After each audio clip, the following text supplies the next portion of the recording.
Madame la présidente, monsieur le ministre, mes chers collègues, comme beaucoup de mes collègues, je rencontre depuis plusieurs semaines les nouveaux maires de mon département, la Saône-et-Loire, 245 nouveaux maires sur 563.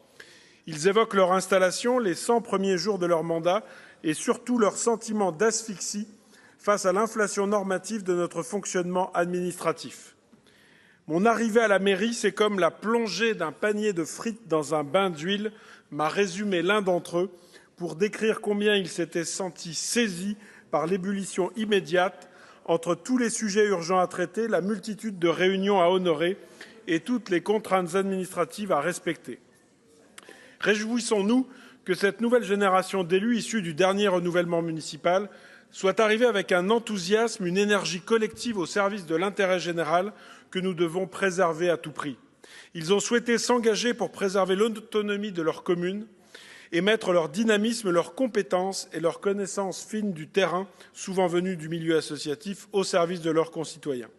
Mais très rapidement, passé l'euphorie légitime de l'installation dans le bureau du maire, un mur s'est dressé face à eux.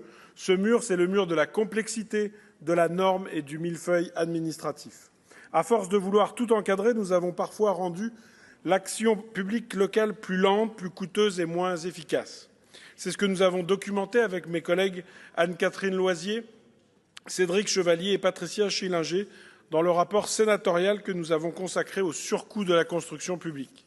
Nous avons ainsi proposé de mieux évaluer l'impact des normes, d'alléger certaines contraintes pesant sur les petites opérations de construction, de simplifier la commande publique ou encore de renforcer la recherche du bon usage des deniers publics dans la conduite des projets locaux.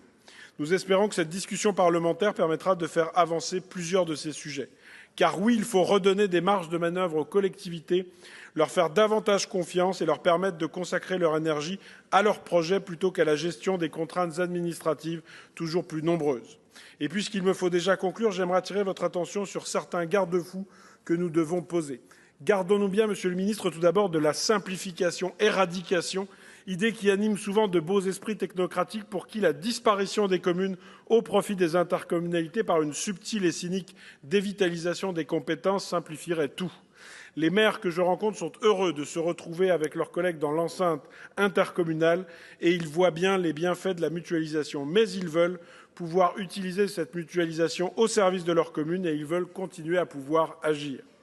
Veillons également à ce que la simplification ne consiste pas à simplifier le travail de l'État en complexifiant celui des collectivités locales. Prenez l'exemple de la circulaire de Bercy qui impose la fin du paiement par chèque auprès du Trésor public dès 2027.